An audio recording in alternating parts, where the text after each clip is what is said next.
Hello guys, this is Anshul और आज हम पढ़ेंगे चैप्टर नंबर सेकंड जो कि 12th क्लास का फ्लेमिंगो बुक का, जिसका नाम है लॉस्ट स्प्रिंग। ये लिखा गया है एनीस जंग ने। इसे हम पहले 3 पार्ट्स में पढ़ेंगे और चौथा पार्ट होगा आपके मेन इम्पॉर्टेंट क्वेश्चन जो कि बोर्ड में पूछे जाते हैं। तो पहले पार्ट में हम पढ़ेंगे इसके इंट्रोडक्शन के बारे में, चैप्टर इंट्रोडक्शन, चैप्टर क्या है। सेकेंड पार्ट में हम देखेंगे इसके कैरेक्टर्स, इसमें कौन कौन से कैरेक्टर हैं। थर्ड में हम देखेंगे इसकी समरी, और जो फोर्थ पार्ट है, लास्ट पार्ट, उसमें हम बोर्ड के इंपॉर्टेंट क्वेश्चंस को देखेंगे। So first chapter introduction. ये जो चैप्टर है ये एक एक्सट्रैक्ट है एनीस जंग की बुक का, जिस बुक का नाम है Lost Spring Stories of Stolen Childhood, जिसमें बच्चों के बारे में बताया गया है। मेनली इसमें 2 बच्चे हैं। इस चैप्टर में पावर्टी और उनके ट्रेडिशंस के बारे में बताया गया है। ट्रेडिशन जो वो बचपन से फॉलो करते आ रहे हैं, जो उनके पूर्वज करते आ रहे हैं, उसके ट्रेडिशन के बारे में हम बताएंगे, इस चैप्टर में देखेंगे। इस चैप्टर में 2 स्टोरीज़ हैं। एक स्टोरी है साहिब ए आलम की और दूसरी स्टोरी है एक मुकेश की। मुकेश जो एक मोटर मैकेनिक बनना चाहता था बड़े होके, और साहिब ए आलम एक रैक पिकर था, कचड़े बीनने वाला। अब हम देखते हैं इस स्टोरी के कैरेक्टर्स पे। इस स्टोरी में मेनली 2 कैरेक्टर्स हैं, एक है साहब आलम और दूसरा है मुकेश। साहब आलम जो है वो रहता है सीमापुरी में, एड्ज ऑफ दिल्ली, दिल्ली के कोने में रहता है एक तरफ में। वो लोग कहाँ से आए थे? बांग्लादेश, ढाका से आए थे। क्यों? क्योंकि उन लोग का घर आंधी में उड़ गया था, इसीलिए वो लोग अपने लिए जीवन जीने के लिए सीमापुरी में आए थे, ढाका से। और जो दूसरा कैरेक्टर है उसका नाम है मुकेश।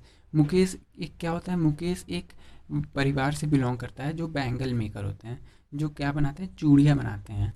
मुकेश फिरोजाबाद में रहता है और वो बड़ा होके एक मोटर मैकेनिक बनना चाहता था। तो वो ट्रेडिशन नहीं फॉलो करना चाहता था सबकी तरह बैंगल मेकिंग का। वो बड़ा होके एक मोटर मैकेनिक बनना चाहता था। अब हम इस चैप्टर की समरी पे देखते हैं। छोटी सी समरी, आपको बहुत ईजी लगेगी। तो चलिए शुरू करते हैं। इस चैप्टर में 2 स्टोरीज़ हैं। पहली स्टोरी शुरू होती है एक लाइन से, जिसमें लिखा रहता है समटाइम आई फाउंड ए रूपी इन द गार्बेज। कभी कभी मुझको कुछ पैसे मिल जाते हैं गार्बेज में, कचड़े में। ये कौन बोल रहा है? ये साहब आलम बोल रहा है, जो कि एक रैक पिकर है, जो कि कहाँ रहता है? सीमापुरी में रहता है। सीमापुरी जो है दिल्ली से कुछ माइल्स दूर पे है। सीमापुरी में जीवन जीना मतलब वहाँ पे कचड़ा बीनना। तो वहाँ पे जितने लोग रहते थे सब कचड़े ही बीनते थे। कोई बच्चा वहाँ पे पढ़ाई नहीं करता था, कोई बच्चा कभी स्कूल नहीं जाता था। वो लोग बस दिन रात रैक पिकिंग ही करते थे। वो सारे लोग जो सीमापुरी में रहते थे वो ढाका से आए थे, बांग्लादेश से, क्योंकि उनका जो घर था वो डिस्ट्रॉय हो गया था because of the storm.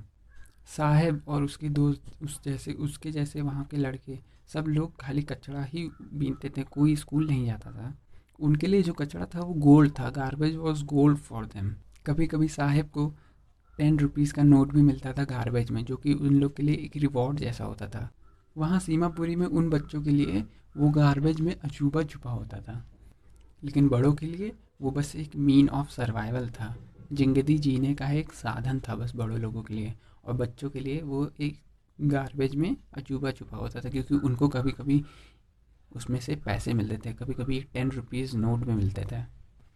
Seemapuri में एक ट्रेडिशन था कि वहाँ का कोई भी बच्चा कभी चप्पल नहीं पहनता था।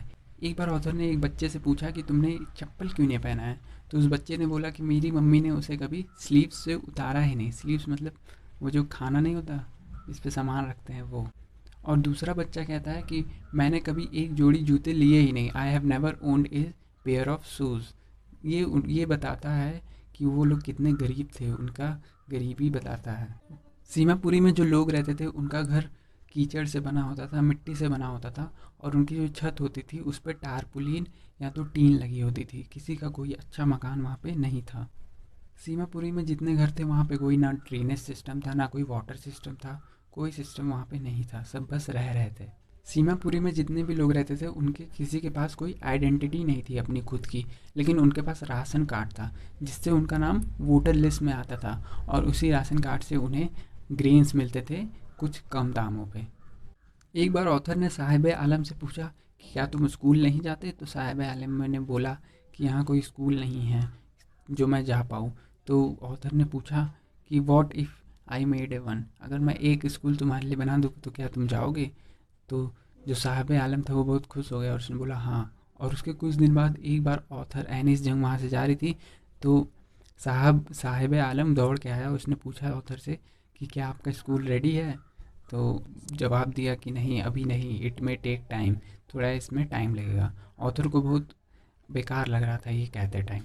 एक सुबह को एनिस जंग ने साहिब आलम को देखा एक स्टील के कनेस्टर के साथ जिसमें दूध था। वो एक स्टील का कनेस्टर एक आदमी का था जो दूध बेचता था, और जिसके अंडर में अब साहिब आलम काम करता है। और साहिब आलम को अब 800 रुपये महीने मिलेंगे, 800 रुपये पर मंथ। अब खाली उसे दूध बेचना है जगह जगह जाके, और एज वेल एज उसके साथ उसको उसका सारा मील भी दिया जाएगा, खाना।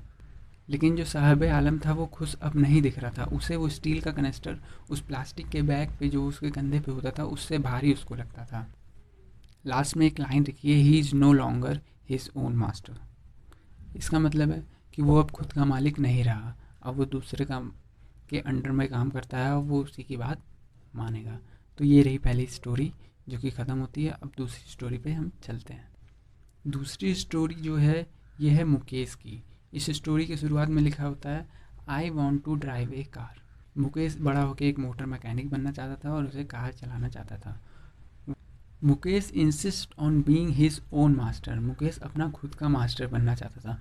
वो वहाँ का ट्रेडिशन नहीं फॉलो करना चाहता था, वो बैंगल मेकिंग का। वो चाहता था कि मैं अपने से कुछ करूँ, मैं यहाँ से हटूँ, मैं ये काम नहीं करना चाहता जो मेरे घर वाले करते आ रहे हैं पीढ़ियों से। वो काम कौन सा? बैंगल मेकिंग का।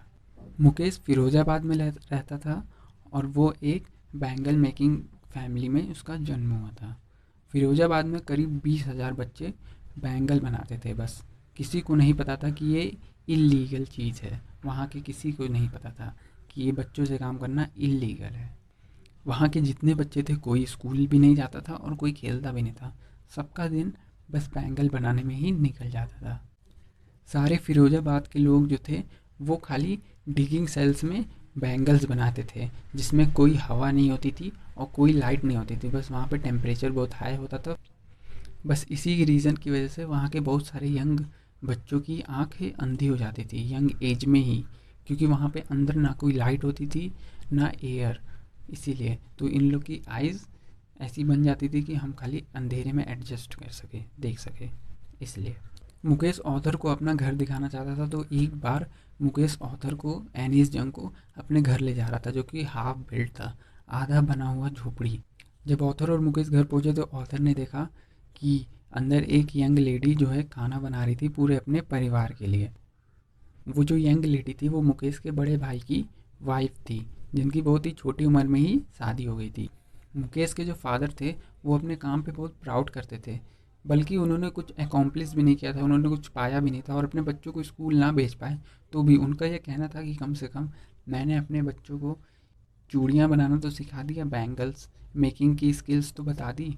मुकेश की ग्रैंड मदर कहती हैं कि इनका कर्मा है, ये इनकी डेस्टिनी है बैंगल मेकिंग की, ये इन्हें करना होगा।